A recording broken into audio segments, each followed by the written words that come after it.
for Mr. Freeman and I jointly thank them, along with U.S. Attorney McDonald.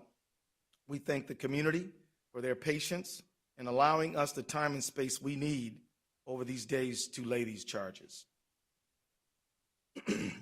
As it is so hard to do, I now ask for continued patience.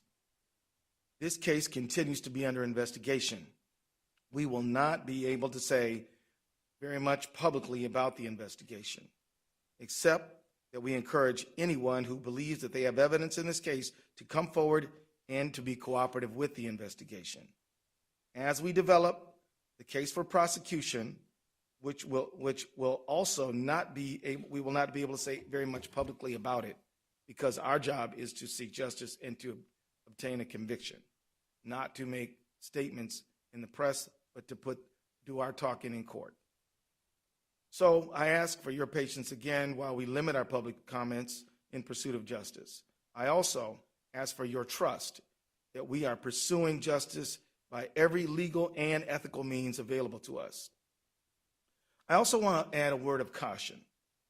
The investigation is ongoing. We are following the path of all of the evidence. Wherever it leads, we are investigating as quickly as we can because speed is important. We're also investigating as thoroughly as we can because being complete and thorough is critically important, but it takes time. The reason thoroughness is important is because every single link in the prosecutorial chain must be strong. It needs to be strong because trying this case will not be an easy thing. Winning a conviction will be hard. In fact, County Attorney Freeman is the only prosecutor in the state of Minnesota who has successfully convicted a police officer for murder. And he can tell you that it's hard. I say this not because we doubt our resources or our ability. In fact, we're confident in what we're doing.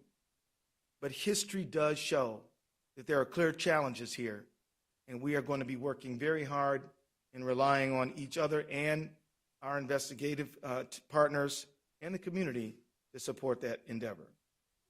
To the Floyd family, to our beloved community, and to everyone that is watching, I say, George Floyd mattered.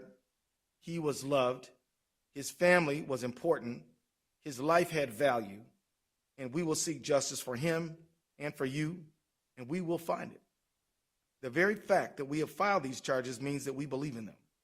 But what I do not believe is that one successful prosecution can rectify the hurt and loss that so many people feel. The solution to that pain will be slow and difficult work of constructing justice and fairness in our society. That work is the work of all of us. We don't need to wait for the resolution and investigation of this case to start that work. We need citizens, neighbors, leaders in government and in faith communities, civil and human rights activists to begin rewriting the rules for a just society now. We need new policy and legislation and ways of thinking at the municipal, state, and federal levels. The world of arts and entertainment can use their cultural influence to inspire change that we need. There is a role for all who dream of a justice that we haven't yet experienced.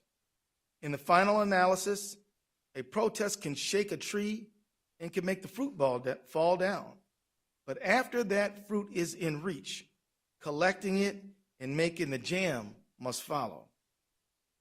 The demonstrations and the protests are dramatic and necessary, but building just institutions is more of a slow grind, but equally important. And we have to begin that work as well. We need your energy and we need everyone's help right now. Thank you very much. We'll take a few questions.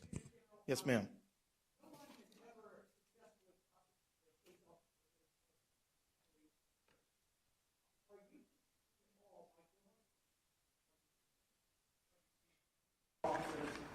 Numerous acquittals, which acquittals in other cases, notably Rodney King case, which is just has created massive protests and massive rioting, massive demonstrations, massive unrest. We believe we have a duty to charge the charges that fit the facts in this case when we have done so. And so our concern is to put all the energy we can into putting forth the strongest case that we can without fear or favor of anyone or anything. These charges are based on the facts that we have found, and we're going to pursue them. The Henry County attorney, obviously, you got the case from him. Was he going to plead this case as a murder-free case? Is that why the state took over? That is what sources have said. The Hennepin County attorney did an excellent job by gathering facts and has worked cooperatively with us at every single step of the way. We consulted with each other on these charges. We believe that these are the right charges. Mike Freeman and I we've signed a complaint for these additional charges, and so that's what we're doing. So the whole nation, indeed the whole world, has been awaiting some type of announcement from your office. Can you describe the process involved in your deliberation and what impact you think today's decision might have, not just in Minneapolis, but for those across the country watching you right now? unfortunately, I can't delve into our deliberative process, but what I will tell you generally is we gathered all the facts that we could. We reviewed the criminal statutes. We looked at case law. We consulted with each other, and we arrived at these charges. We believe that they're justified by the facts and the law. What does this impact have on them, this decision? The pursuit of justice is always good and right. And I want to signal to them that we hope that they continue to raise the cause of justice, but do it in a peaceful manner. It is their right to express themselves.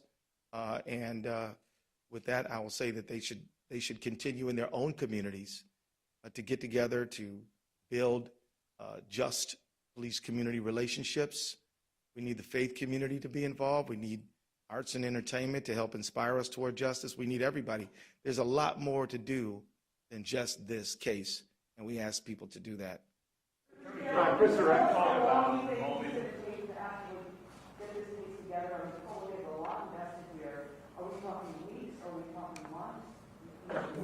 You know, I want to thank you for asking that question, because part of my comments were to help set expectations in a realistic light. In order to be thorough, this is going to take months. And I don't know how many, but it is better to make sure that we have a solid case, fully investigated, researched before we go to trial than to rush it. And so it will take a while, and I can't set a deadline on that.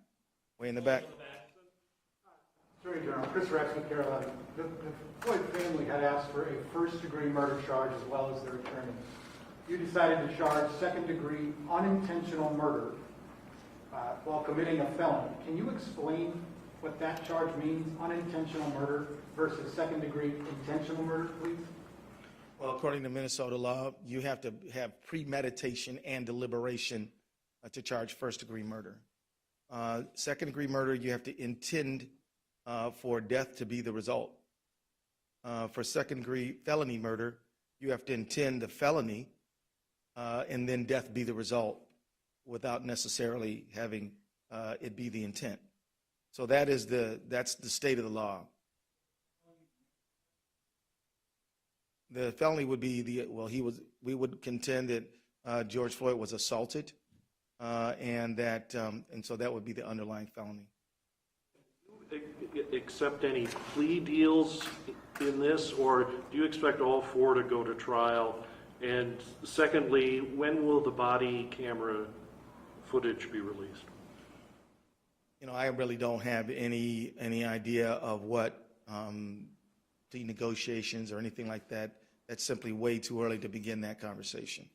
At this point, we are preparing to try this case. If something else happens along the way, we'll see. But at this point, we don't we don't have any plans in that direction. Camera footage? That is something that I don't have anything to report right now. At this time, we're focused on investigating the case.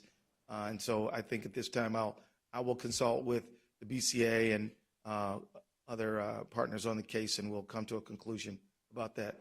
Again, we believe in transparency, but we also believe in a thorough investigation, most importantly.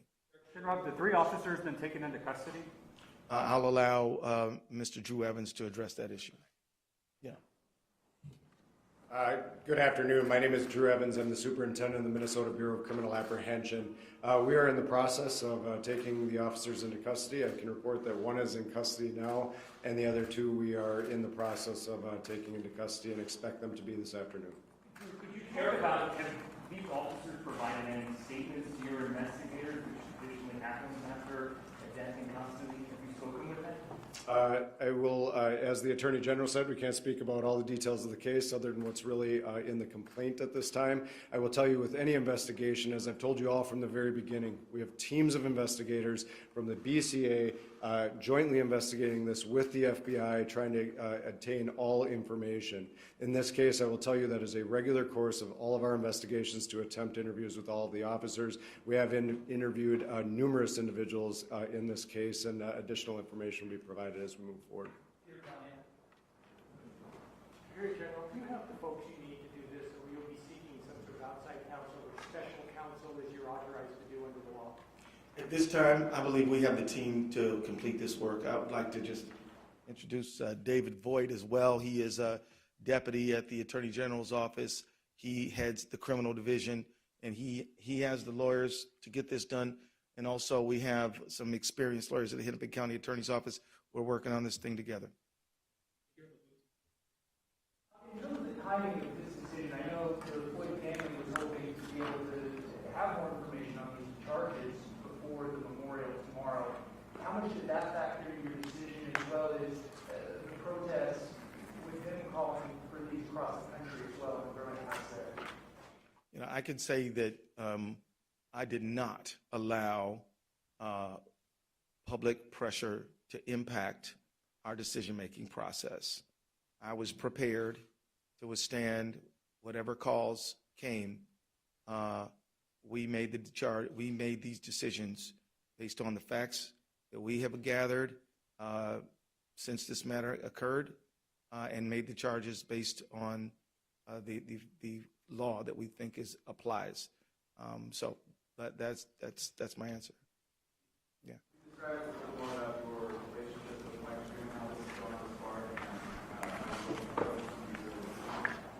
It's going fine. It's going great. I spent a lot of time in Hennepin County when I was a trial lawyer myself, and I know all the lawyers there. I respect them all, admire them all, and we're going on fine. Can I introduce you? Okay. Andy Lefebvre, he represents Hennepin County Attorney's Office, his first deputy for Mike Freeman, right?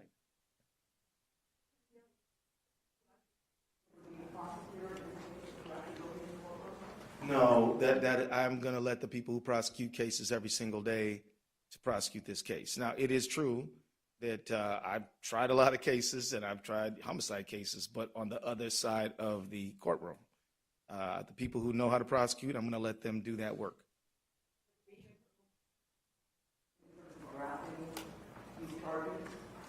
I think it helps me anticipate what some of the attacks on our case might be.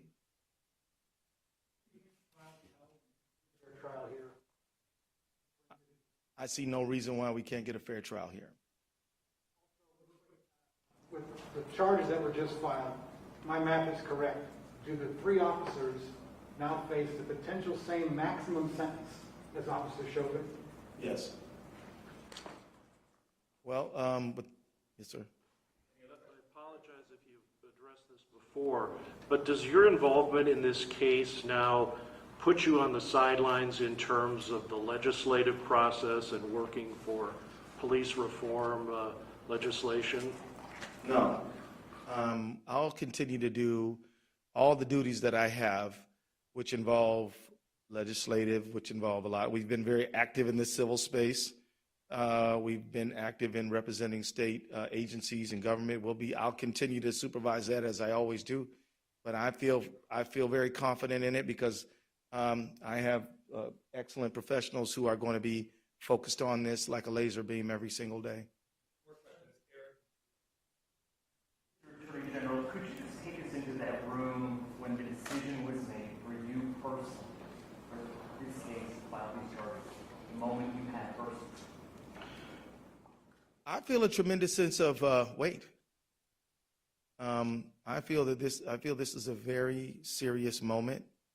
I can honestly tell you I take no joy in this, but I do feel a tremendous sense of duty and responsibility. Are they going to be archived in max security, or are they going to be put somewhere? I don't know the answer to that question. Maybe. I would just answer that in terms of that is left up to the various sheriffs that we work with on this. They make, as Commissioner Schnell noted the other day, security decisions in the best place for everybody in light of everything that's going on right now in the Twin Cities. Again, those are decisions based on the analysis of the sheriff, and they work closely with the Department of Corrections to make sure that they have everybody in their custody where they should be based on safety assessments. Thank you all very much.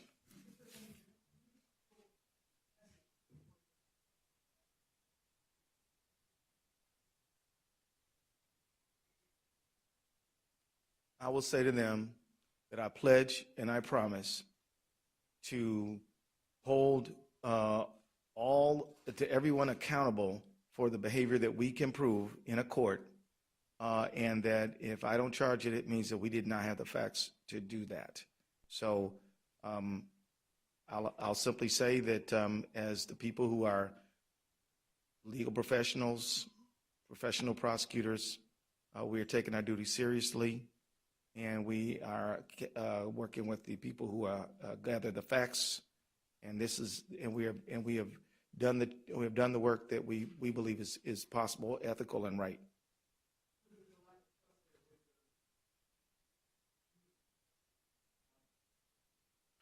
Yeah, well, I mean, look, let me be honest here. I mean, our country has under-prosecuted these matters in Minnesota and throughout the country.